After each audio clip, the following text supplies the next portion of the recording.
የሀገር ውስጥና የባህር ማዶ ዜናዎቻችን ቢዝነስና ስፖርትን ጨምሮ ወደ እናንተ የሚደርሱበት ሰዓት ላይ ነው የምንገኘው። ሰላም ጤና ይስጥልን። ዜናውን እየመራው አብሬያችሁ ቆይታ ማደርገው ወይንሸት ዘውዴ ነኝ። አብረን ቆይ።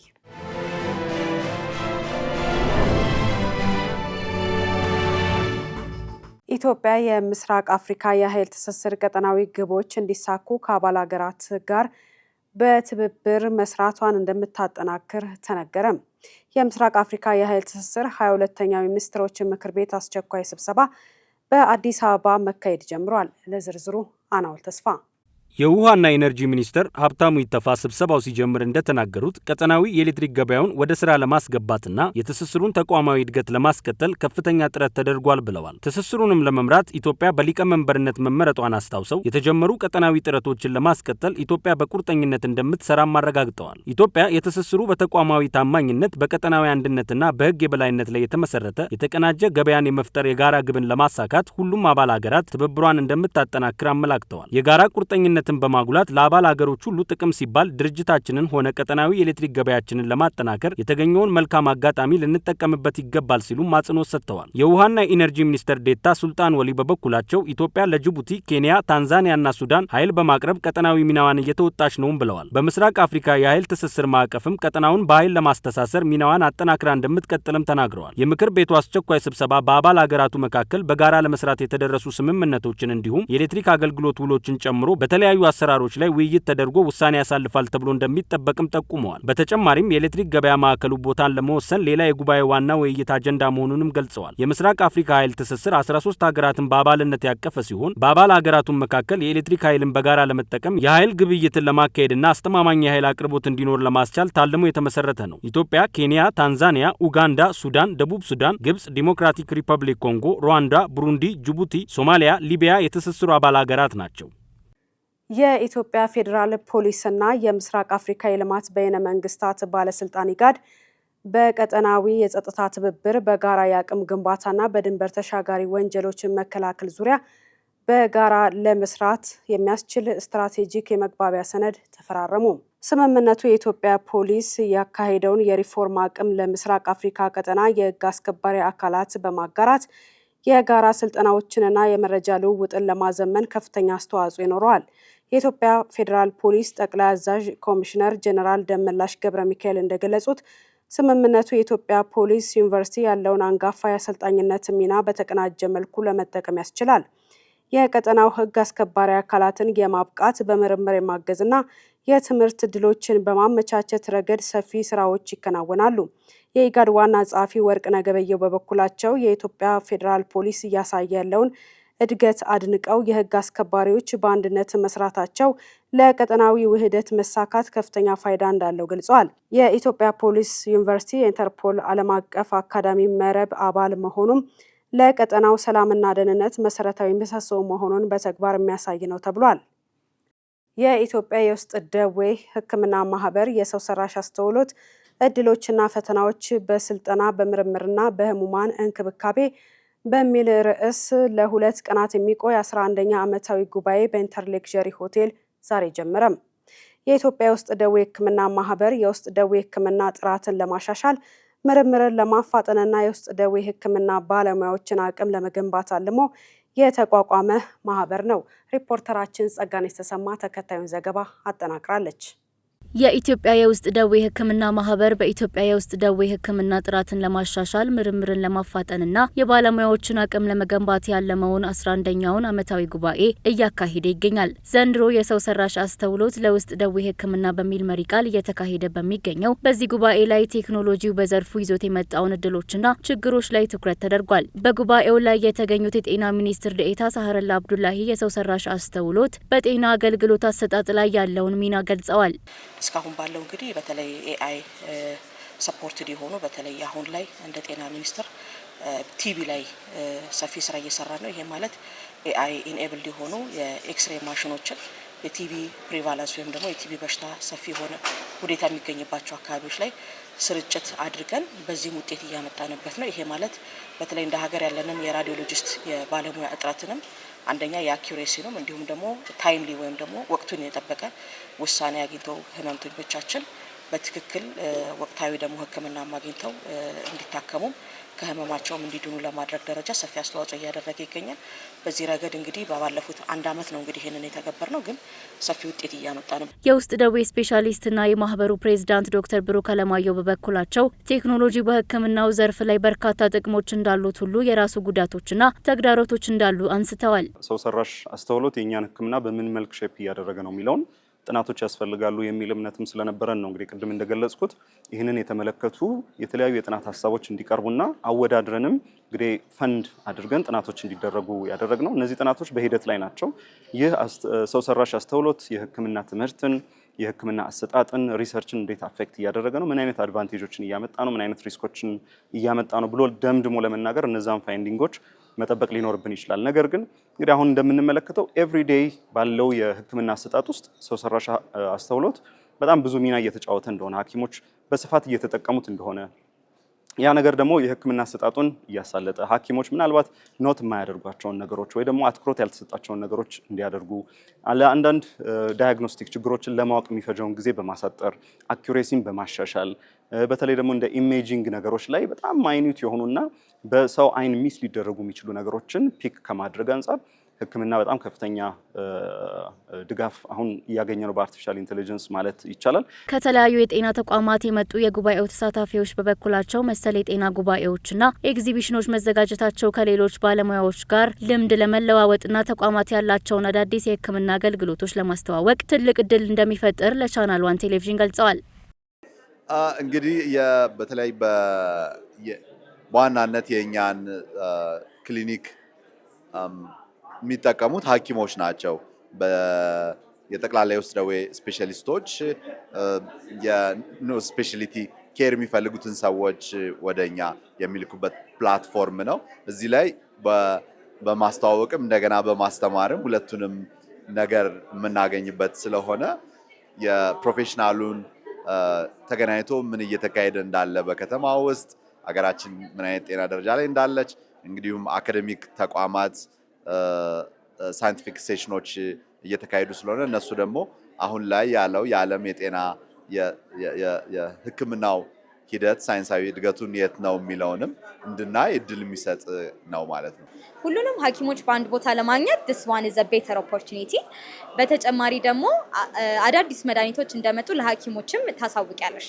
ሶ ምንድነው one way እኛ ሐኪሞቹ እናገኛለን፣ in the other way ደግሞ ፔሸንቶቹ better medication better care እንዲያገኙ ይረዳል ማለት ነው። በዋናነት ያው አገልግሎቶቻችንን ለማስተዋወቅ ይረዳናል። እንዲሁም ደግሞ ከህክምና ተቋማት ጋር እንዲሁም ደግሞ ከኢንዲቪጁዋል ደግሞ ሐኪሞችና የህክምና ባለሙያዎች ጋር ያለንን ቁርኝነት ለማጠናከር ይረዳናል። ኢትዮጵያ በህንድ በተካሄደው የብሪክስ የጸረ እጽ ኤጀንሲዎች የስብሰባ ድንበር ተሻጋሪ የእጽ ዝውውርን ለመከላከልና ለመግታት ጠንካራ ቀጠናዊና ዓለም አቀፍ አጋርነት ያስፈልጋል አለች።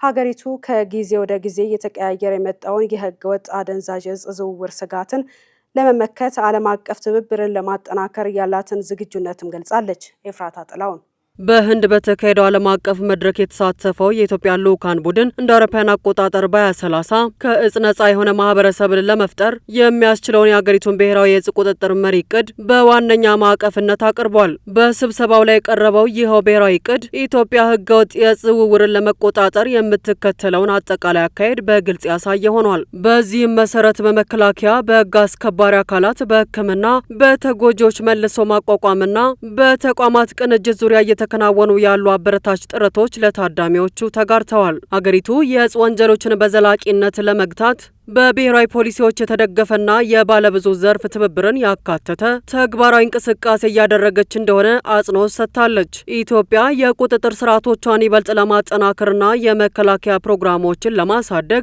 በቴክኖሎጂ የተደገፉ የዲጂታል አሰራሮችን በመተግበር ላይ ትገኛለች። ከዚህ ጎን ለጎን የህዝብ ግንዛቤን ማሳደግና የሱሰኝነት ሰለባ ለሆኑ ዜጎች የሚሰጡ የመልሶ ማቋቋም አገልግሎቶችን በስፋት ተደራሽ ማድረግ ዋነኛ ትኩረቷ መሆኑም ተገልጿል። እነዚህ ተቋማዊ አቅምን የማሻሻል ስራዎች ሀገሪቱ ያስቀመጠችውን የ2030 ግብ ለማሳካት ትልቅ ሚና እንዳላቸውም ተመላክቷል። ይህ በህንድ የተካሄደው የብሪክስ የጸረ እጽ ኤጀንሲ ስብሰባ የአባል ሀገራትና አጋር መንግስታት በተጨባጭ ልምድ እንዲለዋወጡ ሰፊ እድል ፈጥሯል። መድረኩ ከህዝብ ጋር ተያይዘው የሚመጡ አዳዲስ የደህንነትና የጤና ተግዳሮቶችን በጋራ ለመፍታት የሚያስችሉ የምክክርና የትብብር አቅጣጫዎች የተቀየሱበት ጠቃሚ መድረክ እንደነበርም ታውቋል። ያለ ፈቃድ የሕክምና መሳሪያዎችንና መድኃኒቶችን በሚያስተዋውቁ አካላት ላይ ጥብቅ ህጋዊ እርምጃ እንደሚወሰድ የኢትዮጵያ ምግብና መድኃኒት ባለስልጣን አሳሰበ። የማህበራዊ ሚዲያ የሕክምና ማስታወቂያዎችም አሳሳቢ ሆነዋል ብሏል። ባለስልጣኑ እንዳወጣው መረጃ በማህበራዊ ሚዲያ የሚደረጉ ማስታወቂያዎች በህግ የተከለከሉ ወይም የባለስልጣኑን እውቅና ያላገኙ በመሆናቸው ስጋት ፈጥረዋል ብሏል። ለጤና ባለሙያዎች ማስታወቂያ እንዲሰሩ ጥቅማ ጥቅም መስጠት በህግ እንደሚያስቀጣ የገለጸው ባለስልጣኑ ለተወሰኑ ጥፋተኞች ማስጠንቀቂያ ደብዳቤ መጻፉን አስታውቋል። ያለ ፈቃድ የሕክምና መሳሪያዎችንና መድኃኒቶችን በሚያስተዋውቁ አካላት ላይ ጥብቅ ህጋዊ እርምጃ እንደሚወሰድም ባለስልጣኑ አስጠንቅቋል። ጉዳዩን ለመፍታት ከመገናኛ ብዙሃን ባለስልጣን ጋር ውይይት እንዳደረገና ያለ ፈቃድ የተለቀቁ ማስታወቂያዎች በአስቸኳይ እንዲነሱ ማዘዙንም አክሏል። ማንኛውም ይህን መሰል የማስተዋወቅ ስራ ከባለስልጣኑ ይፋዊ ፈቃድ ማግኘት እንዳለበትም አሳስቧል።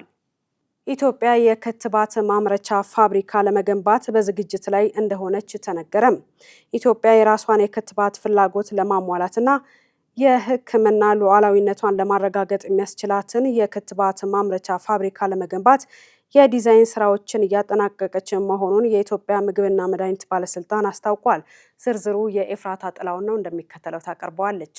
በኢትዮጵያ ኢንቨስትመንት ሆልዲንግ ስር የሚከናወነው ይህ ግዙፍ ፕሮጀክት የአፍሪካ ህብረት እንደ አውሮፓውያን አቆጣጠር በ2040 አህጉሪቱ 60 በመቶ የሚሆነውን የክትባት ፍላጎት በራሷ ምርት እንድትሸፍን ያስቀመጠውን ግብ መሰረት ያደረገ ነው። ይህንን ታሪካዊ ግንባታ ተከትሎ አገሪቱ የምታመርታቸውን የክትባቶች ደህንነት፣ ጥራትና በሰው ላይ የሚደረጉ የምርምር ስራዎችን በቅርበት ለመቆጣጠር የሚያስችሉ አዳዲስ የዲጂታላይዜሽን ስርዓቶች ተዘርግተዋል። የባለስልጣኑ ዋና ዳይሬክተር ሂራን ገርባ እንደገለጹ የፋብሪካው ግንባታ ዋና ዓላማ የሀገር ውስጥ የክትባት አቅርቦትን በከፍተኛ ደረጃ ማሳደግና የሕክምና ሉዓላዊነትን በተግባር ማረጋገጥ ነው። የኢትዮጵያ ምግብና መድኃኒት ባለስልጣን የምርምር ስራዎች በፍጥነት ወደ ተግባር እንዲገቡ ለማድረግ የፍቃድ አሰጣጥ ሂደቱን በማቀላጠፍ ላይ ይገኛል። ይህ የተጠናከረ አሰራር የሀገር ውስጥ በሽታን የመከላከል አቅምን ከማሳደጉ ባሻገር ኢትዮጵያ በዓለም አቀፍ የሕክምና መድረክ ያላትን ተቀባይነትና ተወዳዳሪነት በእጅጉ እንደሚያጎለብተው ተመላክቷል። ከማምረቻ ፋብሪካው ጎን ለጎን በአዲስ አበባ ከተማ ቃሊቲ አካባቢ ዘመናዊ ላቦራቶሪ ግንባታ እየተከናወነ እንደሚገኝ ዋና ዳይሬክተሯ ይፋ አድርገዋል። ይህ ግንባታ ሙሉ በሙሉ ሲጠናቀቅ ኢትዮጵያ በሀገር ውስጥ ደረጃ የክትባት ምርመራዎችን በተሟላ መልኩ የማድረግ ሰፊ አቅም እንድታዳብር በሩን ይከፍታል። ላቦራቶሪው የሚመረቱትን መድኃኒቶችና ክትባቶች ሳይንሳዊ ጥራትና ደህንነት በየደረጃው ለመፈተሽ እንዲሁም ዓለም አቀፍ መስፈርቶችን ለማሟላት ወሳኝ ሚና ይጫወታል። ባለስልጣኑ የክትባቶችን ደህንነት በአስተማማኝ ሁኔታ ለመከታተል የቴክኖሎጂ አጠቃቀሙን ያዘመነ ሲሆን በተለይም በሰው ላይ የሚደረጉ የሕክምና ምርምር ስራዎችን በጥብቅ ለመቆጣጠር የሚያስችል አሰራር በተግባር ላይ ውሏል። በአጠቃላይ ይህ የክትባት ማምረቻና ምርምር ማዕከል ግንባታ ኢትዮጵያን በሕክምናው ዘርፍ ራሷን እንድትችል ከማድረጉም በላይ ለአጠቃላይ አፍሪካ አህጉር የጤና ዋስትና መረጋገጥ ትልቅ አበርክቶ ይኖራል ተብሎም ይጠበቃል። በኢትዮጵያ በስፋት የሚታወቀው የእንቅርት በሽታ ከቀላል እብጠት እስከ አስከፊ የካንሰር ደረጃ ሊደርስ እንደሚችል የጤና ባለሙያዎች አስጠንቅቀዋል። ተከታዩን ዘገባ የሚያቀርብልን አማሩ ገብሩ ነው። በአዲስ አበባ ዩኒቨርሲቲ ጥቁር አንበሳ ሆስፒታል የቀዶ ሕክምና ሐኪምና መምህር የሆኑት ዶክተር እንዳላምበርብር እንደገለጹት እንቅርት የታይሮይድ ግላንድ ማበጥ ወይም መተለቅ ሲሆን በውስጡ በርካታ የጤና እክሎችን ይይዛል ብለዋል። ቀደም ሲል በኢትዮጵያ ለረጅም ጊዜ ዋነኛው የእንቅርት መንስኤ የአዮዲን እጥረት እንደነበር የገለጹት ዶክተሩ አሁን ላይ በአዮዲን የበለጸገ ጨው አጠቃቀም በማደጉ ምክንያት ቀደም ሲል በገጠር አካባቢዎች በስፋት ይታይ የነበሩ ትልልቅ እብጠቶች በከፍተኛ ሁኔታ መቀነሳቸውንም አብራርተዋል። ይሁን እንጂ ከዘር ቅድመ ዝንባሌ በራዲዬሽን ወይንም ደግሞ ጨረር ተጽዕኖ የታይሮይድ ሴሎች ከተለመደው ውጪ መባዛት እንዲሁም የታይሮይድ ሆርሞን እንዳይሰራ የሚያደርጉ ኬሚካሎች ካሏቸው የተወሰኑ የጎመን ዝርያ ቅጠላቅጠሎች ጋር ተያይዞ በሽታው ሊከሰት እንደሚችል ጠቁመዋል። ለበሽታው የሕክምናና የቀዶ ጥገና አስፈላጊነትን በተመለከተ እያንዳንዱ በሽተኛ በግለሰብ ደረጃ ሊመዘን እንደሚገባም ገልጸዋል። በእድሜ የገፋ አዛውንት ላይ ምንም ችግር የማይፈጥር እንቅርት ካለ ነባራዊውን ሁኔታ ተቀበለው አብረው እንዲኖሩ ይደረጋል። ነገር ግን ወጣቶች ላይ ከሆነ ረጅም እድሜ ስላላቸው አድጎ ችግር መፍጠሩ አይቀርም ብለዋል። በተለይም እብጠቱ የመተንፈሻ አካላትን ወይም የምግብ መውረጃ ቱቦን የሚጫን ወደ ውስጥ እየገባ የሚያድግ ከመጠን በላይ ሆርሞን የሚያመነጭ ወይም የካንሰር ባህሪ ያለው ከሆነ አስቸኳይ ቀዶ ጥገና እንደሚያስፈልገው ባለሙያው አሳስበዋል። ህብረተሰቡ የአዮዲን ይዘታቸው የበለጸጉ ምግቦችን እንዲመገብ የመከሩት ዶክተሩ አንድ ሰው እንቅርት ሲኖረው በውስጡ የተለያዩ የጤና ሁኔታዎችን ሊይዝ ስለሚችል ችግሩን ቶሎ በመለየት በባለሙያ መመርመር አስፈላጊ መሆኑንም አስገንዝበዋል። ዘገባውን ያገኘነው ከአዲስ ዘመን ጋዜጣ ነው።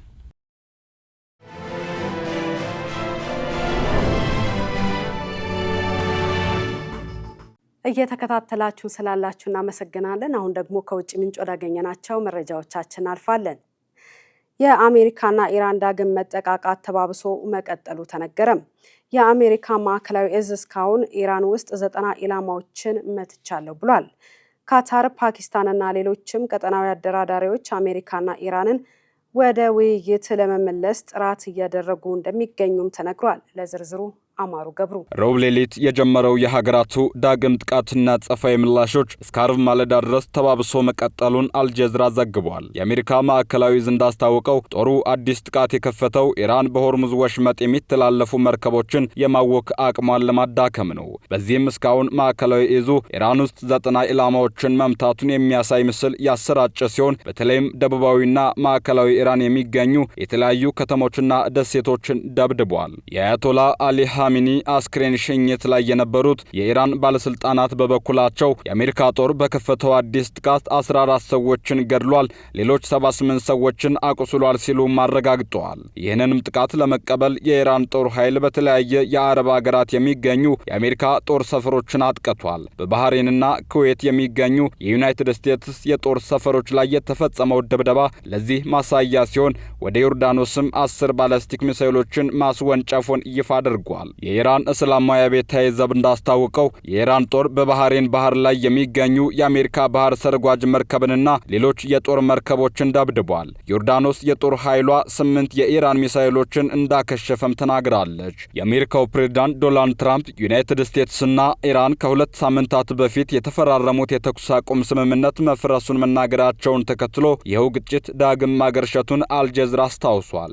ይህ በእንዲህ እንዳለ ኳታር፣ ፓኪስታንና ሌሎችም ቀጠናዊ አደራዳሪዎች አሜሪካና ኢራንን ወደ ውይይት ለመመለስ ጥረት እያደረጉ እንደሚገኙ ተነግሯል። የአሜሪካው አክሲዮስ እንደዘገበው አሸማጋዮቹ አሜሪካና ኢራን እንደ አዲስ የገቡበትን ግጭት አቁመው ኒውክሌርን የተመለከተ ውይይት እንዲቀጥሉ ለማድረግ እየሞከሩ ነው። አክሲዮስ በአሜሪካና በአሸማጋዮቹ ሀገራት የሚገኙ 2 ምንጮችን ጠቅሶ እንደዘገበው ውይይቶች እንዲቀጥሉ ጥረቶች ተጀምረዋል። የአሜሪካው ፕሬዝዳንት ዶናልድ ትራምፕ ከትናንት በስቲያ ከኢራን ጋር የተፈረመው የመግባቢያ ሰነድ እንዲሁም የተኩስ አቁሙ አብቅቶለታል ማለታቸውን ዘገባው አስታውሶ ፕሬዝዳንቱ በኢራን ላይ ጥቃት እንዲፈጸም ትዕዛዝ ማስተላለፋቸውን ተከትሎ ሁለቱ ሀገራት ወደ ግጭት ተመልሰዋል። ትራምፕ ትኩረታቸው የሆርሙዝ ወሽመጥን ማስከፈት መሆኑን ተናግረዋል። የኢራን እስላማዊ አብዮታዊ ዘብ በበኩሉ የሆርሙዝ ወሽመጥ በአገሪቱ ኃይሎች ቁጥጥር ስር እንደሚገኝ ገልጿል። የአሜሪካ ጦር ለ2 ተከታታይ ቀናት በፈጸመው ጥቃት በኢራን ወደ 90 ኢላማዎችን መምታቱም ተመላክቷል። የኢራን ከፍተኛ መሪዎች የአያቶላህን ገዳዮች እንበቀላለን የሚል ዛቻ አሰምተዋል። የሀገሪቱ የፖለቲካና የጦር አመራሮች ከፍተኛ የበቀል ቃላትን በተከታታይ ያሰሙ መሆኑም ተዘግቧል። ዝርዝሩ የአናውል ተስፋ ነው።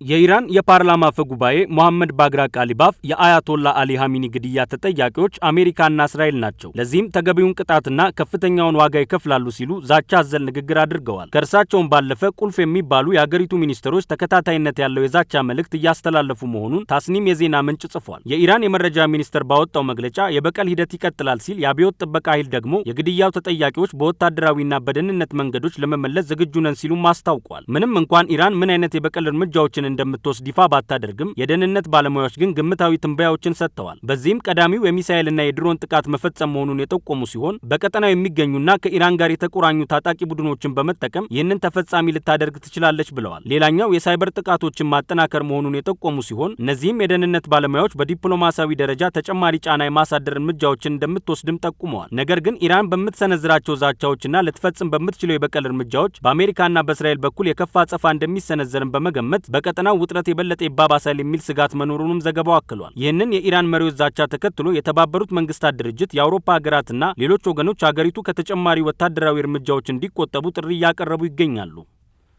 አይኤምኤፍ በጂኦፖለቲካዊ ውጥረቶች ምክንያት የዓለም የኢኮኖሚ እድገት ግምቱን ቀንሷል። ዓለም አቀፉ የገንዘብ ድርጅት የዘንድሮን የዓለም የኢኮኖሚ እድገት ግምት በ2025 ከነበረበት 3.5 በመቶ ወደ 3 በመቶ ዝቅ አድርጎታል። ድርጅቱ ባወጣው የቅርብ ጊዜ የዓለም የኢኮኖሚ እይታ ሪፖርት በመካከለኛው ምስራቅ ያለው ግጭት፣ የኢነርጂ ዋጋ መናርና ቀጣይነት ያለው የጂኦፖለቲካዊ አለመረጋጋት በዓለም አቀፍ የምርት እድገት ላይ ጫና ማሳደራቸውን እንደሚቀጥሉ አስጠንቅቋል። ሆኖም ግን በሰው ሰራሽ አስተውሎትና በሌሎች ቴክኖሎጂዎች ላይ እየተደረገ ያለው ከፍተኛ ኢንቨስትመንት ከግጭቱ የሚወጣውን አሉታዊ ተጽዕኖ በከፊል እያካካሰው መሆኑን አይኤምኤፍ ገልጿል። በሸቀጦች ዋጋ መናር ምክንያት የዓለም የዋጋ ግሽበት ባለፈው ዓመት ከነበረበት 4.1 በመቶ በ2026 ወደ 4.7 በመቶ ከፍ ይላል ተብሎ ይጠበቃል። ምንም እንኳን ትንበያው ደካማ ቢሆንም የዓለም ኢኮኖሚ የመቋቋም አቅም ማሳየቱንና በ2027 እድገቱ ወደ 3.4 በመቶ ያገግማል ተብሎ እንደሚጠበቅ አይኤምኤፍ አስታውቋል። ይሁን እንጂ ስጋቶች አሁንም ከፍተኛ መሆናቸውን ያስጠነቀቀው ድርጅቱ ማንኛውም አዲስ የኤነርጂ አቅርቦት መስተጓጎል ወይም የጂኦፖለቲካዊ ውጥረቶች መባባስ የዓለምን ኢኮኖሚ የበለጠ ሊያዳክመው እንደሚችል ገልጿል።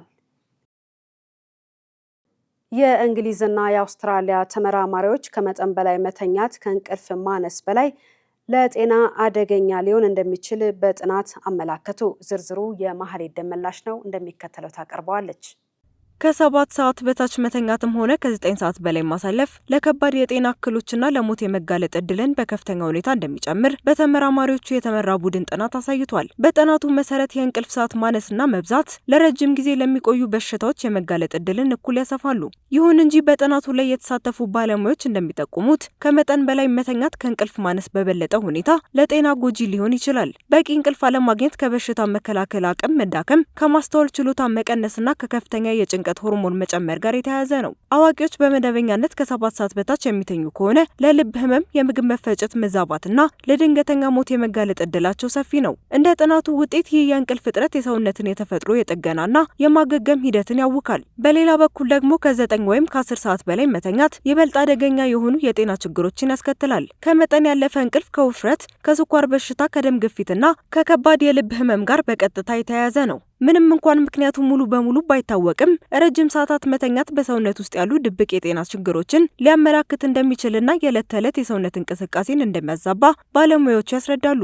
የዘርፉ ባለሙያዎች እንደሚመክሩት አዋቂዎች በየቀኑ ከ7 እስከ 9 ሰዓት ጥራት ያለው እንቅልፍ ማግኘት ይኖርባቸዋል። ከዚህ በተጨማሪም በየቀኑ የተስተካከለና ወጥ የሆነ የእንቅልፍ መርሃ ግብር መከተል ወሳኝ ነው። ይህ መካከለኛ የእንቅልፍ መጠን የአእምሮ ብቃትን ለመጠበቅ፣ የልብ ጤናን ለመንከባከብና የረጅም ጊዜ ደህንነትን ለማረጋገጥ ፍጹም ተመራጭ መንገድ መሆኑ ተገልጿል።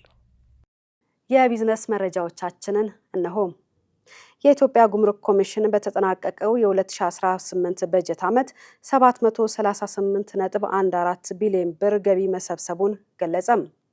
ገቢው ከአምናው ተመሳሳይ በጀት ዓመት ጋር ሲነጻጸር የ77.56 በመቶ ብልጫ እንዳለው ተገልጿል። ለዚህ ዝርዝር ዘገባና ለሌሎች የቢዝነስ መረጃዎቻችን ማህሌት ደመላሽ።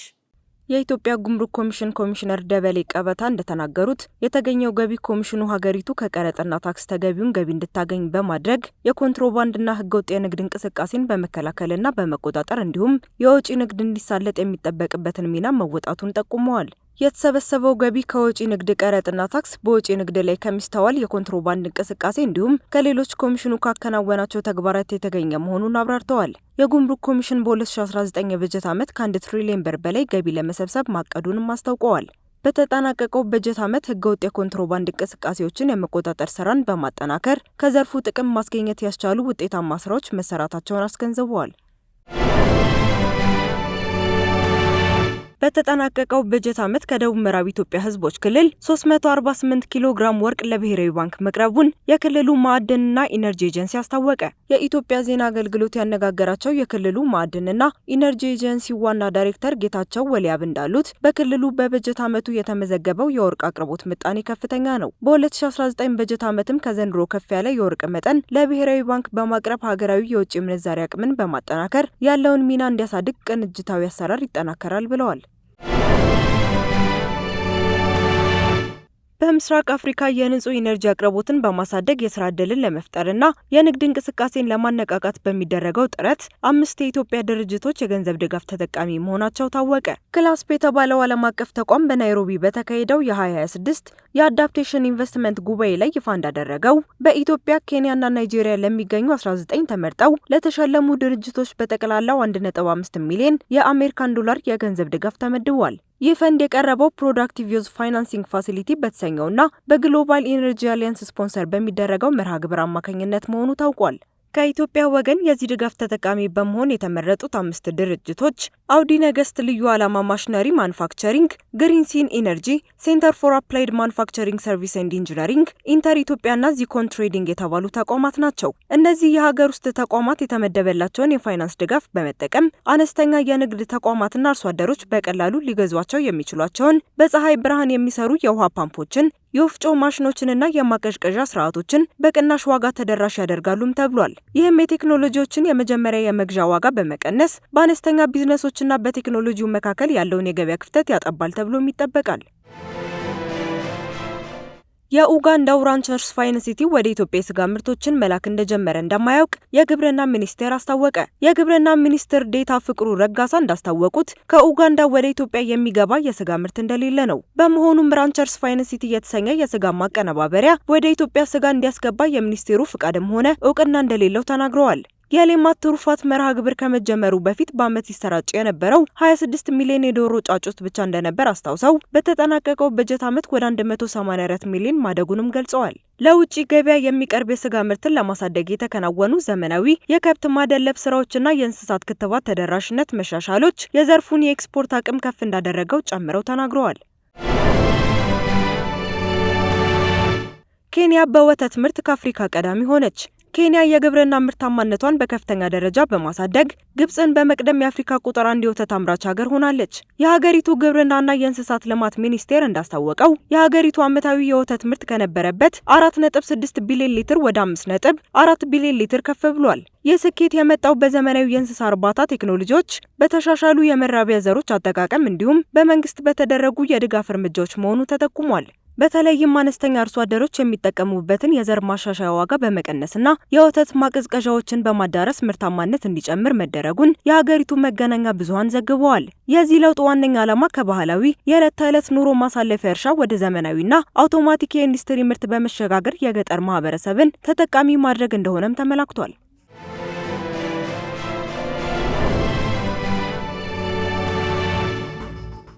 በመጨረሻም ስፖርት። በዘንድሮ 23ኛው የዓለም ዋንጫ አፍሪካ ግማሽ ፍጻሜ የደረሰ ቡድን ሳታገኝ ቀረች። በኳታር የዓለም ዋንጫ እስከ ግማሽ ፍጻሜ በመጓዝ ታሪክ የሰራችው ሞሮኮ በፈረንሳይ ተሸንፋ ከውድድሩ ተሰናብታለች። ጥንቅሩ የአናውል ተስፋ ነው፣ እንደሚከተለው ያቀርበዋል።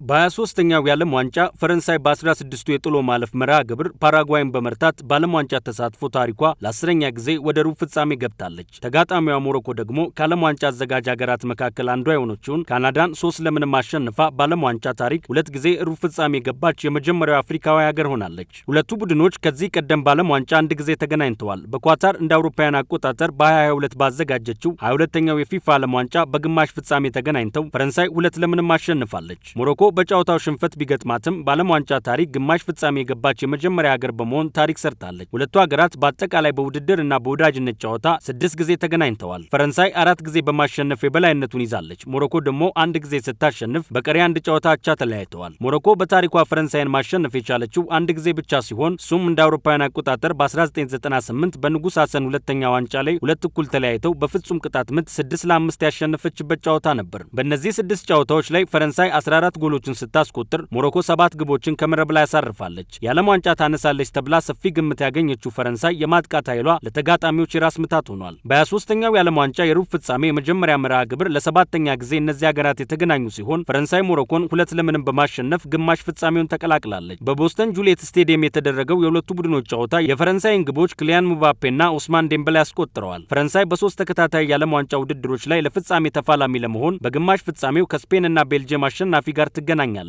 ዛሬም በሚደረግ ወሳኝ የሩብ ፍጻሜ ጨዋታ ቤልጅየም ከስፔን የሚያደርጉት ጨዋታ ይጠበቃል። ከቻናል ዋን ለሰዓቱ ያዝናቸው ዜናዎቻችን እነዚህን ይመስላሉ። ስለ አብሮነታችሁ እናመሰግናለን። የቻናል ዋን ፕሮግራሞች ይቀጥላሉ። እንድትከታተሉ በአክብሮት እንጋብዛችኋለን። ወይንሸት ዘውዴ ዜናውን እየመራው አብሬያችሁ ቆይታ አድርጌያለሁ። ጤና ይስጥልኝ።